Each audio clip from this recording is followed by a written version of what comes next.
Law 1. Never outshine the master. One of the laws of power, 48 laws of power, is never outshine the master. It's true.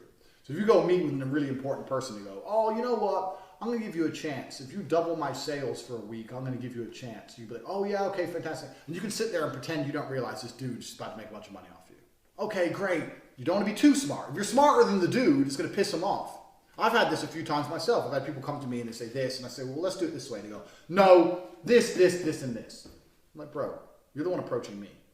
I've got more money than you. You're trying to do business. Don't come at me and tell me how things are. You have to be super careful with that because people's egos, an ego is more than enough to stop someone doing business with you. They'd rather lose money than damage their ego. People are in jail over their ego. Jail's full of egos. You insult someone, they shoot you in the head. That's how important a man's ego is to him. So you want to come along and start insulting people and go, no, this, or no, you're going to be making lots of money off me then. What am I going to get?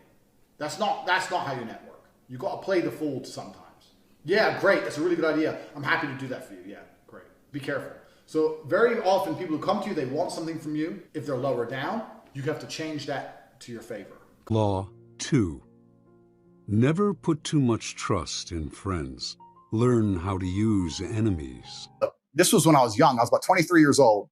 I had a new girlfriend. Her name was Carrie. And her ex-boyfriend, I stole her from her ex-boyfriend. And if you're a man, you understand that no woman's truly single. You're always stealing her from some other guy, or she's still half talking to her. If they're beautiful. Oh, bro, she's half talking to her ex, or she's dating 10 guys. They're always out competing other men, right? So I stole her from some dude. Dude got heartbroken, had no emotional control, like all the things we talked about. I was at her house. My car was outside her house. I was with my boy, Tony, my ex-friend. Me and Tony are in her house. She's talking to her friend. I'm talking with Carrie. We're all having fun. It's Friday night. 4 cars pull up. Boom, boom, boom, boom. These 6 guys get out with hammers. Knock on the door. It's her ex-boyfriend. Carrie starts panicking. He's crazy. He's crazy. I was like, listen, relax. I go outside with Tony. There's 6 guys with hammers. It's me and Tony, right?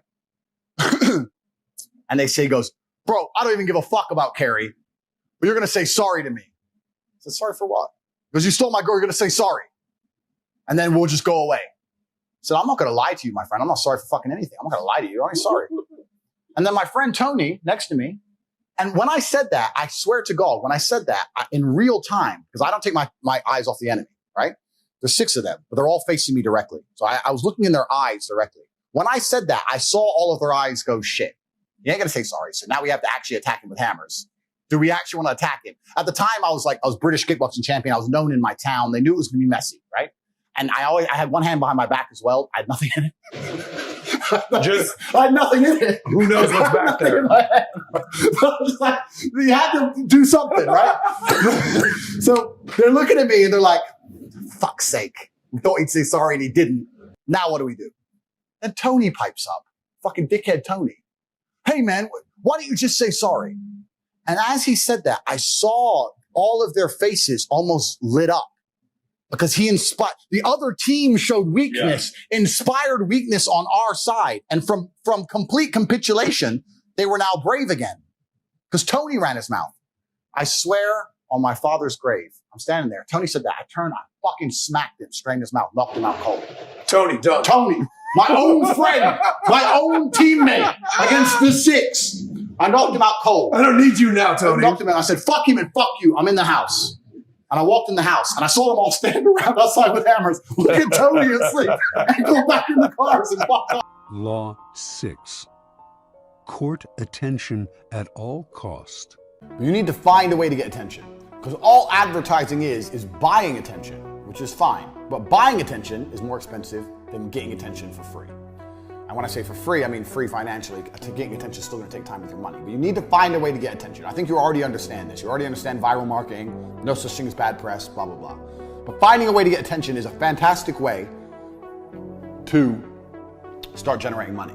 Now, what most people do is, you see a lot of people, they find ways to get attention, but they don't monetize it. So for this, I'm going to put in an example of my Star Wars thread. We're going to start putting it on the screen now. When you look at my Star Wars thread, I said something that pissed off the nerds. You can see I pissed off the nerds. It started to go viral, started to get traction. And for every single tweet afterwards, all I'm trying to do is promote my website. I'm doing it in a funny way. I'm doing it in a way that annoys them. I'm doing it in a way that's going to get some interaction. But I'm still trying to promote my website from start to finish. That is the end goal. Get attention, and then do not be afraid to shamelessly sell. Law 7. Get others to do the work for you, but always take the credit. Kind of one thing grew to another, and I moved back to England, started a webcam company, and it just exploded. I ended up with 75 girls working for me and became a multimillionaire. So that's how it went. 10. Infection. Avoid the unhappy and unlucky. Everybody understands that you're the sum of the 5 people you spend the most time with. Everybody understands that. Dan Pena. Everybody understands that. But they understand that and still hang around with fucking losers. True. It's like, is that not the ultimate mark of being a dumbass? If you understand that that's the truth and you don't curate your friendship and curate your reality, Yes. then you're a loser. Law 12.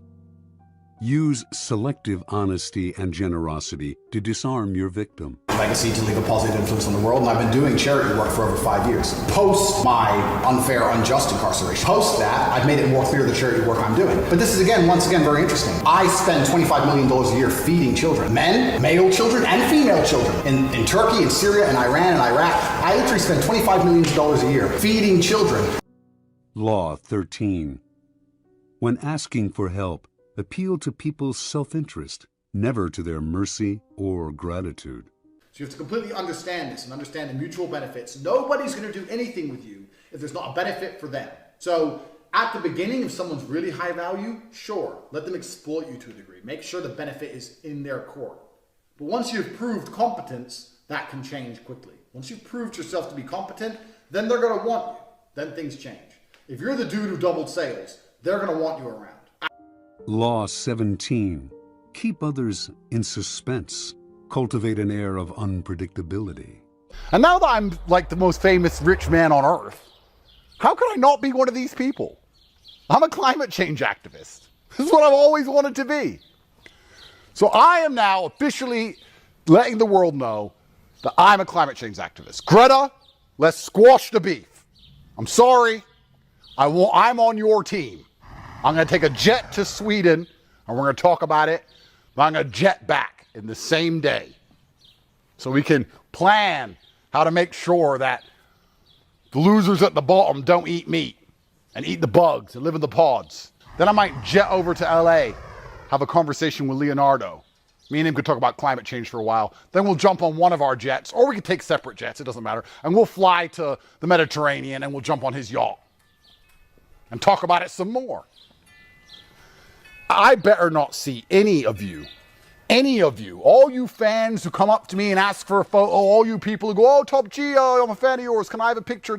If I see any of you fucks with a plastic straw, I'm going to strangle you to death on the fucking spot with my bare hands to save the earth. I'm a climate change activist of the most extreme kind, the violent kind. I'm a violent climate exchange activist. Law 25. Recreate yourself. Do not accept the roles that society foists on you. Recreate yourself by forging a new identity, one that commands attention and never bores the audience. Personally, I'm an atheist. And when I say I'm an atheist, people seem to be a bit confused by this. I don't know why that surprises people, but I'm absolutely and utterly an atheist. And the reason I'm an atheist is because I believe that there is no grand plan. There's no God in the sky looking out for me. I don't believe that there's anyone here to save me on this planet or in the sky or anywhere else. Life, you're doing everything you're supposed to do, but deep inside, when you look in the mirror at night, you know you are sad. And you are sad because your soul hurts, because you need God. When God becomes your ally, then no mortal man is worth fear or even respect. I will destroy any mortal man on the planet. I fear one person, and that is God alone. So God just broke your heart on purpose to show you that the way you're living your life and the man you are simply are not good enough. What have you changed since? You need to get up and work so hard that even in the eyes of God, he is proud of you. Law 27. Play on people's need to believe to create a cult-like following. People have an overwhelming desire to believe in something. Become the focal point of such desire by offering them a cause, a new faith to follow. Keep your words vague but full of promise. Emphasize enthusiasm over rationality and clear thinking. Give your new disciples rituals to perform. Ask them to make sacrifices on your behalf. In the absence of organized religion and grand causes, your new belief system will bring you untold power. Hustle's University, my school, which teaches 18 modern wealth creation methods. We're an online educational platform which teach people how to make money so they can break free. It's an unfortunate reality that if you want to be free from the matrix, you're going to need money to do that. It's very difficult to do if you're poor. And that is what we teach.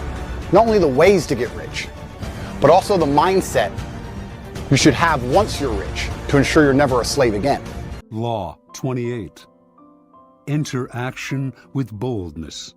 If you are unsure of a course of action, do not attempt it. Your doubts and hesitations will infect your execution. Timidity is dangerous. Better to enter with boldness. Any mistakes you commit through audacity are easily corrected with more audacity. Everyone admires the bold.